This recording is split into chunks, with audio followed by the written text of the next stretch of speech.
आज Doubtnut app download करें। Doubtnut पर अपने सभी गणित, रसायन विज्ञान, भौतिक विज्ञान और जीव विज्ञान के डाउट्स का करो सफाया। बस प्रश्न की फोटो खींचो, एक ही प्रश्न को क्रॉप करो और तुरंत वीडियो सोल्यूशन पाओ। अभी डाउनलोड करें। हेलो दोस्तों, प्रश्न है सरल रेखाएं मापांक x प्लस मापांक y बराबर 2 से घेरा क्षेत्र का क्षेत्रफल है। चलिए दोस्तों, इस प्रश्न को हल करते हैं।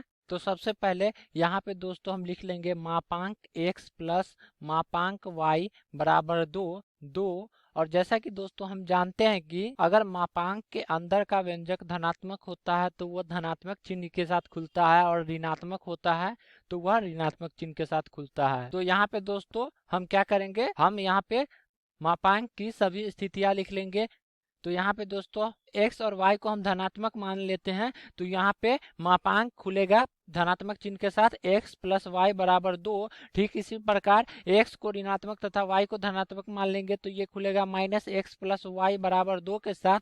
जब हम दोनों को ऋणात्मक मानेंगे तो यहाँ पे दोस्तों माइनस एक्स माइनस वाई बराबर 2 के साथ खुलेगा, और जब हम x को धनात्मक और y को ऋणात्मक मानेंगे तो यहाँ पे प्लस एक्स माइनस वाई बराबर 2 के साथ खुलेगा। तो यहाँ पे दोस्तों हम x अक्ष और y अक्ष बना लेते हैं। ये हमारे पास आ जाएगा x अक्ष और ये आ जाएगा हमारे पास y अक्ष। ये आ जाएगा हमारे पास ऋणात्मक x अक्ष और ये आ जाएगा ऋणात्मक y अक्ष। अब दोस्तों यहाँ पे हम कुछ बिंदुएं अंकित कर लेंगे। ये हमारे पास आएगा बिंदु 1, ये आ जाएगा 2, ये आ जाएगा 3 और ये आ जाएगा 4। ठीक इसी प्रकार ऋणात्मक x अक्ष में ये आ जाएगा -1, -2, -3, -4। धनात्मक x अक्ष में भी बिंदुएं ले लेंगे। ये आ जाएगा 1, 2 और ये आ जाएगा 3। ठीक इसी प्रकार ऋणात्मक y अक्ष में -1, -2 और -3। ठीक है, तो यहाँ से दोस्तों हम देख सकते हैं, जब हम पहले समीकरण को देखेंगे तो यहाँ पे दोस्तों इसे हम लिख सकते हैं y बराबर 2 माइनस एक्स। ठीक है, तो यहाँ पे जब x का मान 2 रखेंगे तो y का मान कितना हो जाएगा, 2 माइनस 2 0। तो यहाँ से हमारे पास बिंदु आ जाएगी x 2 और y का मान आ जाएगा 0। ठीक इसी प्रकार जब हम x का मान 0 रखेंगे तो y का मान क्या आ जाएगा, यहाँ पे 0 रखेंगे 2 माइनस 0 2 हो जाएगा, तो y का मान आ जाएगा हमारे पास 2। तो पहले समीकरण के लिए हमारे पास ये 2 बिंदुएं आ जाएगी। ठीक इसी प्रकार जब हम इस समीकरण के लिए देखेंगे तो यहाँ पे देख सकते हैं दोस्तों, इसे हम क्या लिख सकते हैं, y बराबर 2 प्लस एक्स, माइनस एक्स उस तरफ जाएगा तो प्लस एक्स हो जाएगा। तो जब हम x का मान -2 रखेंगे तो y का मान कितना आ जाएगा, 2 माइनस 2 0 के बराबर।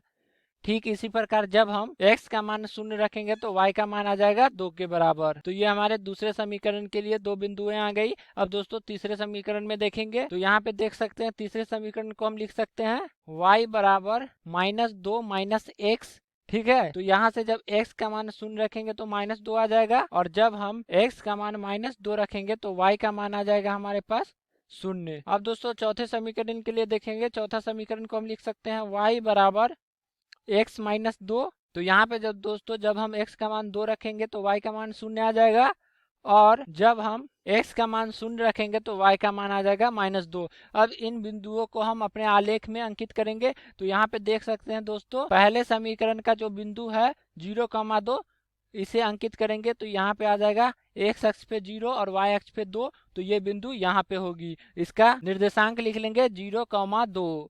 ठीक इसी प्रकार दूसरा बिंदु है 2,0। तो यहाँ पे x अक्ष में 2 इकाई चलेंगे, y अक्ष में 0 ही रहेगा, तो यहाँ पे ये बिंदु होगा और इसका निर्देशांक आ जाएगा 2,0। दूसरे समीकरण का पहला बिंदु है -2,0। तो ऋणात्मक x अक्ष में 2 इकाई चलेंगे और y अक्ष में 0 है, तो ये बिंदु यहाँ पे होगी और इसका निर्देशांक होगा -2,0। ठीक इसी प्रकार दूसरा बिंदु है 0,2। तो यहाँ पे दोस्तों 0,2 तो हमने पहले से ही यहाँ पे बना रखा है, तो ये आ जाएगा ये बिंदु। तीसरे समीकरण का पहला बिंदु है 0,-2। तो यहाँ पे x अक्ष में 0 और y अक्ष में -2, तो ये बिंदु यहाँ पे होगी और इसका निर्देशांक लिख लेंगे 0,-2। और दूसरा बिंदु है -2,0। तो x अक्ष में 2 इकाई और y अक्ष में 0, तो यहाँ पे ये बिंदु यहाँ पे होगी। चौथा समीकरण का पहला बिंदु है 2,0, तो 2,0 तो हमने यहाँ पे बना रखा है। ठीक इसी प्रकार दूसरा बिंदु है 0,-2। तो यहाँ पे देख सकते हैं 0,-2 भी हमने यहाँ पे बना रखा है। तो दोस्तों इन बिंदुओं को मिलाने वाली रेखा खींचेंगे तो ये हमारे पास पहली रेखा आ जाएगी, ये हमारे पास दूसरी रेखा आ जाएगी, ये हमारे पास तीसरी रेखा आ जाएगी तथा ये हमारे पास चौथी रेखा आ जाएगी। तो यहाँ पे दोस्तों हम देख सकते हैं कि इन सभी रेखाओं से घिरे हुए क्षेत्र का हमें क्षेत्रफल ज्ञात करना है। तो दोस्तों यहाँ पे हम क्या करेंगे, हम एक त्रिभुज का क्षेत्रफल ज्ञात करेंगे और उसे 4 से गुना कर देंगे तो ये घिरा हुआ क्षेत्र का क्षेत्रफल ज्ञात हो जाएगा। तो यहाँ पे दोस्तों हम देख सकते हैं यहाँ पे x अक्ष में कितना इकाई है, 2 इकाई, ठीक है। तो ये हमारे पास 2 इकाई आ जाएगा और इसकी ऊंचाई देख सकते हैं ये भी 2 इकाई है, तो यहाँ पे 2 इकाई लिख लेंगे। और जैसा कि दोस्तों हम जानते हैं कि त्रिभुज का क्षेत्रफल यहाँ पे आ जाएगा दोस्तों, त्रिभुज का क्षेत्रफल बराबर होता है 1/2 गुने आधार गुने ऊंचाई के, ठीक है। तो यहाँ पे दोस्तों हमारे पास आधार कितना है, यहाँ पे देख सकते हैं 2 इकाई तथा ऊंचाई भी 2 इकाई है। तो ये आ जाएगा हमारे पास 1/2 गुने आधार 2 गुने ऊंचाई 2। तो यहाँ पे 2 से 2 कट जाएगा तो ये आ जाएगा हमारे पास एक त्रिभुज का क्षेत्रफल 2 और इसे वर्ग इकाई में लिख लेंगे, ठीक है। अब दोस्तों हम घिरे हुए क्षेत्र का क्षेत्रफल निकालेंगे तो ये आ जाएगा हमारे पास घिरे हुए क्षेत्र का क्षेत्रफल, यहाँ पे आ जाएगा हमारे पास घिरे हुए क्षेत्र का क्षेत्रफल 4 गुने एक त्रिभुज का क्षेत्रफल जो कि 2 वर्ग इकाई है, तो ये आ जाएगा 8 वर्ग इकाई, ठीक है। तो ये हमारे प्रश्न का उत्तर हो जाएगा। आशा करता हूँ कि आपको इस प्रश्न का हल समझ में आया होगा। तब तक के लिए धन्यवाद। कक्षा 6 से 12वीं से लेकर नीट, IIT, JEE वो एडवांस के लेवल तक 1 करोड़ से ज्यादा छात्रों का भरोसा।